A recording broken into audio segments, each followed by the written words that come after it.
सर्व पत्रकारांचं स्वागत. बाल मराठी संमेलन 16 व 17 मार्च रोजी सिडको प्रदर्शन केंद्र वाशिम नवी मुंबई येथे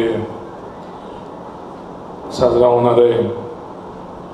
महाराष्ट्र शासनाच्या मराठी भाषा विभागाच्या माध्यमातून हा कार्यक्रम आहे आणि हे कार्यक्रम 2 दिवस चालणार आहे आणि 2 दिवसामध्ये सकाळ ते संध्याकाळी 10 वाजेपर्यंत कार्यक्रमाची रूपरेषा असणार आहे आणि हे सर्व नवी मुंबईतले शाळा, प्रायव्हेट शाळा हे सर्वजण त्याच्यामध्ये सहभागी होणार आहेत. आणि याबाबत आपल्याला आमचे मराठी भाषेचे संचालक अरुण गीते, मराठी भाषेचे आमचे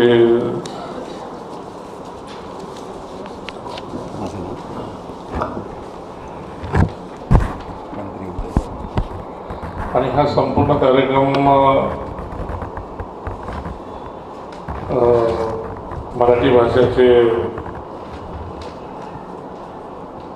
ज्यांच्या मार्गदर्शनाखाली जाते असं ते आपले मराठी भाषेचे मंत्री उदय सामंत साहेब हे स्वतः त्या ठिकाणी असणार आहे आणि ह्या सर्व गोष्टीची पूर्णपणे या ठिकाणी मराठी भाषा बाल संमेलन ह्या 2 दिवस असं वेगवेगळ्या पद्धतीने या ठिकाणी तो साजरा होणार आहे. याबाबतमध्ये तुम्हाला सविस्तर संपूर्ण माहिती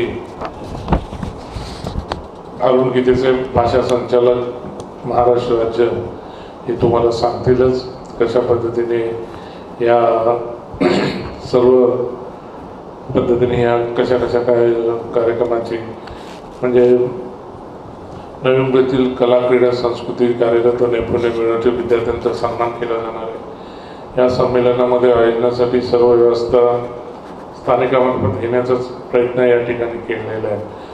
प्रचार, कार्यक्रमाची स्थळाचे बॉन्डिंग, सजावट, शोभायात्रा आणि नवी मुंबई महानगरपालिका अंतर्गत येणाऱ्या शालेय विद्यार्थ्यांचा सहभाग याच्यात असणार आहे. नवी मुंबई शहर परिसरात लेखक, कलावंत व विषय तज्ज्ञांचा वेगवेगळ्या प्रचारसत्रामध्ये सहभाग होणार आहे. महाराष्ट्रात प्रथमच अशा प्रकारचे बाल संमेलनाचे आयोजन नवी मुंबईमध्ये केले जात आहे आणि या ठिकाणी सर्व नवी मुंबईमध्ये महाराष्ट्रातील सर्व मराठी कलाकार या ठिकाणी उपस्थित असणार आहेत. याबाबत तुम्हाला सविस्तर माहिती अरुण गीते भाषा संचालक महाराष्ट्र राज्य यांनी सांगावं असं मी त्यांना विनंती करतो. तर हा कार्यक्रम महाराष्ट्र शासनाने बाल मराठी संमेलन या स्वरूपात प्रथमच आयोजित करत आहोत. महाराष्ट्र शासनाचा हा पहिलाच उपक्रम आहे. तर या कार्यक्रमामध्ये स्थानिक क्षेत्रातील तसेच मुंबई महानगर परिक्षेत्रातील तसेच महाराष्ट्र राज्यातील सर्व शाळांमधील बालक आणि त्यांचे पालक उपस्थित राहावे त्यासाठी आपण वेगळ्या माध्यमातून त्याचा प्रचार प्रसार केलेला आहे आणि जास्तीत जास्त संख्येने या कार्यक्रमासाठी बालक आणि पालक उपस्थित राहतील असा प्रयत्न असणार आहे. नाही कसं आहे हा आधीच सांगितल्याप्रमाणे हा पहिलाच शासनाचा उपक्रम आहे.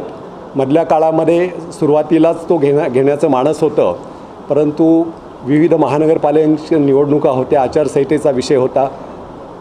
तसंच गेल्याच महिन्यामध्ये विश्व मराठी संमेलन आयोजित केलं नाशिक येथे. त्याच्यामुळे अगदी पुढे न घेता सुट्ट्यांमध्ये तर हा जो काही कालावधी आहे या बाल संमेलनाला निवडलेला आहे.